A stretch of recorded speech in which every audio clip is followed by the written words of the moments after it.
Saw this story a couple of different places this week, and it's a bit of a head-scratcher for me.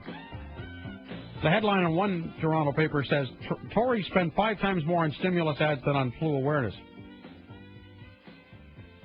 So they're spending a lot more of my money to tell me that they're spending my money than they're spending my money to tell me how to help prevent this pending pandemic.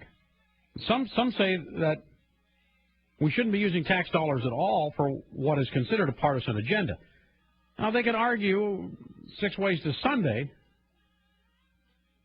that this is, in fact, what they're doing or not doing as a partisan agenda. It's not, to me, it's no different than during the Mike Harris years when we saw those highway signs, your tax dollars at work. Well, we knew that. We could see the equipment. We knew they were at work. How obvious do we have to be at this? How much of an education process do we need? And if we need that level of education, shouldn't it be on something that we can control, the spread of this potential pandemic? I'm a little confused. Gerry Nicholls joins the show. Gerry is a political commentator. You'll read his stuff in a variety of newspapers, and he's got a new title these days. He's the president of Libertas Post.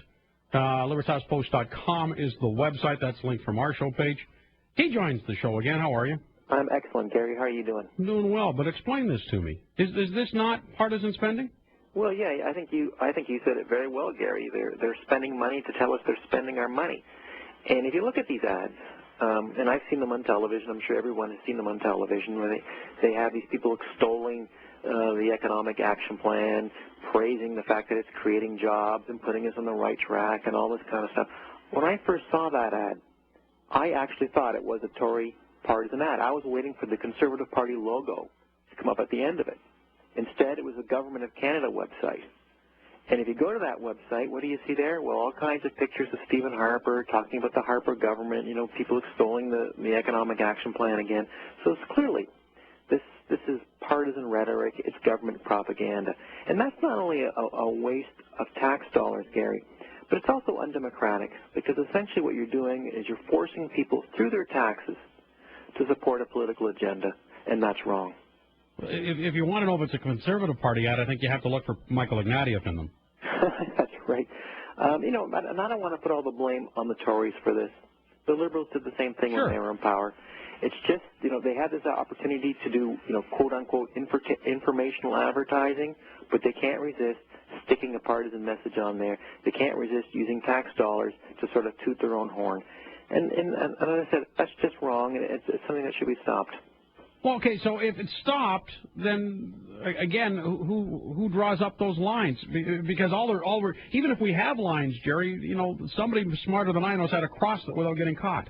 Well, that's, again, you touched on it. This is a problem. How do you define what is purely an informational ad between what is that crosses that line into political rhetoric? Now, I would argue these Tory ads, they're indefensible. I think anybody looking at them would realize that this is partisan. But sometimes it's not so clear-cut. And I think you have to put in place some kind of regulation, some kind of guidelines, or perhaps put somebody in charge of looking at these ads and sort of vetting them and saying, like, these are not partisan. I know here in Ontario, one of the few good things Dalton McGuinty did was he did pass such a law which banned government using partisan advertising. For instance, in Ontario, the Premier cannot show up in government ads because that would be seen as being partisan. So I'm not sure exactly what the answer is, Gary, but I think we have to do something to stop this kind of thing from happening. Are we talking about the difference between persuading and informing? Yeah, that's basically what it is. You talked about the ads about the flu epidemic. I suppose there is some legitimate purpose there for the government to spend money on advertisements telling people what to do to protect themselves from this. That's probably legitimate.